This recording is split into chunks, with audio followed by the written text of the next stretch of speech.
The coastal city of Sharm el-Sheikh in Egypt will be welcoming delegates to the 27th UN Conference on Climate, where international climate change treaties are negotiated and agreed upon. So I want to talk about those treaties in a little bit, but first of all, what's South Africa's role been in the past at COP, and what have we committed to previously? So South Africa is one of the countries that has always kind of signed on and ratified most of the United Nations climate change treaties.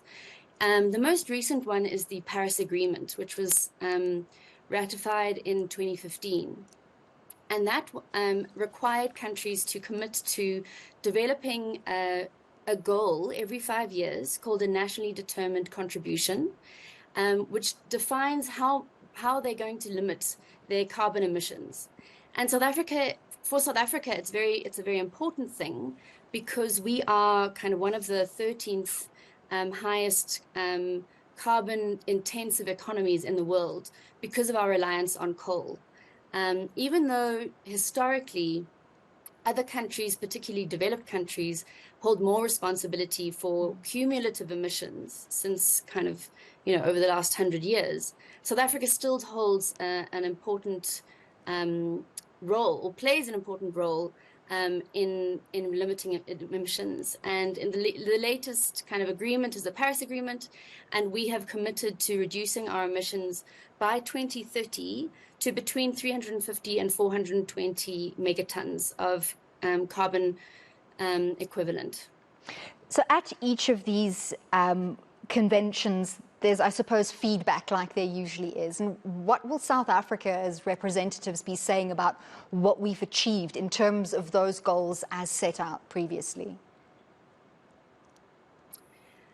So I think our kind of government representatives will really be talking this year about the progress we've made on our climate change bill, which was recently approved in cabinet. We'll be talking about our Presidential Climate Commission, which was established early this year and has taken many steps to establish a just transition framework for the country, which was also recently approved at cabinet. So we've had various kind of important kind of governance shifts over the last year as South Africa. There's also an important plan that has been put on the table, which was tabled in COP26 last year in Glasgow, where the UK, the US, Germany, and France offered to put forward a deal of 8.5 billion rand for South Africa specifically to try and shift to a lower carbon economy. And so South Africa now has to come up with a plan to say, what are we going to do with this 8.5 billion rand? And so the president and the ministers have recently put together such a plan, and I think we'll be taking that forward in this COP and saying, okay, great, thanks, for putting this on the table. We now have a plan that we want to put in place. But actually, they're saying that we need much more than 8.5 billion rand. We need more kind of in the line of 1.5 trillion rand over the next 5 years if we're going to have a very well-planned and just transition to a low-carbon economy. Sure. So shifts in governance is one thing. But I think there's also been a lot of criticism of COP in general in the past, with activists from all over the world saying, yes, it's great to talk and to have these discussions and to make plans and to sign deals and to agree to things, but there hasn't been enough achieved globally so far, really measurable results. And that we've seen in local commissions of inquiry, investigations, reports into various aspects of society. So what can the world globally say, hang on, we can be proud of this so far? Yes, you're completely right. Unfortunately, despite all of these commitments, despite all of these meetings, global climate emissions continue to increase. And so I think what the world can start to say is that we are moving into a renewable energy kind of, focus in the energy sector. But actually, in order to address emissions more broadly, it has to be an economy-wide approach. So there's definitely a lot of concern going into this COP.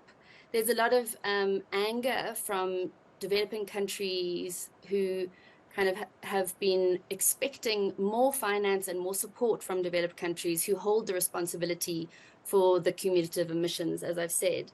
So there's going to be a lot of arguments, I think, about, well, they've also agreed previously to put forward $100 billion per year towards climate finance, which hasn't been reached at all. So there's going to be arguments about that.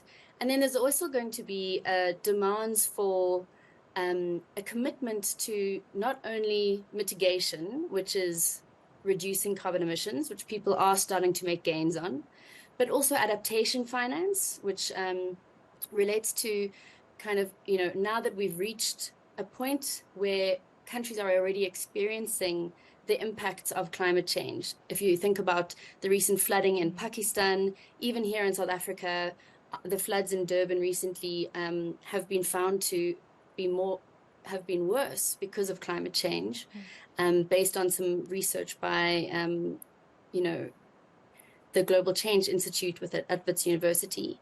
And so there's a need for adaptation finance, which has previously also been kind of only 20% of global climate finance goes towards adaptation, which is things like, how do you conserve water? How do you make sure that if a drought hits, people have access to water and supplies? How do you improve food security so that droughts aren't, impacting as many people?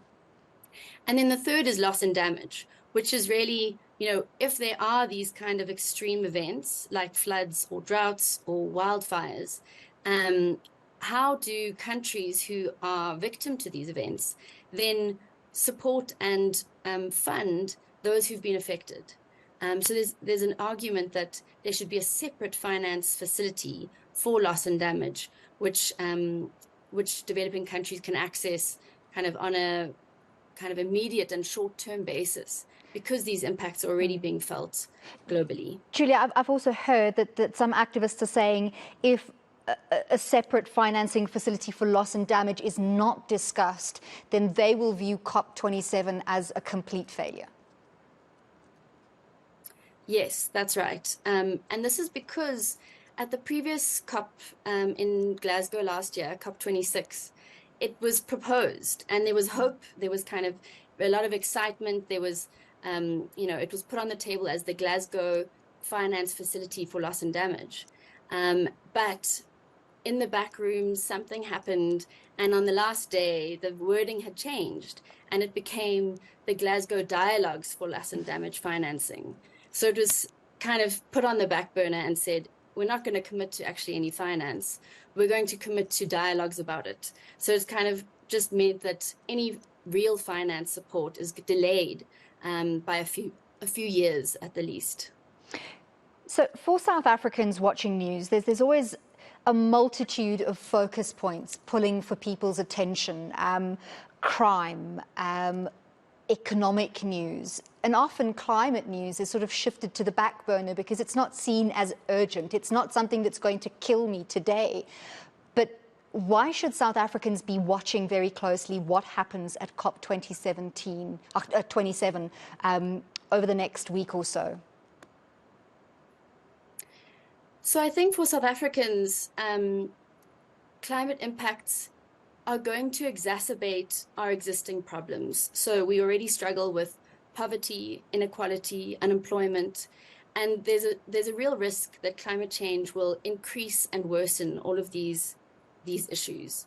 And so that's why I would argue that it's really important for as many people as possible to understand what's happening and then kind of be able to take part in local activism in order to hold your local government and representatives accountable to make sure that these kinds of issues are also on the political agenda.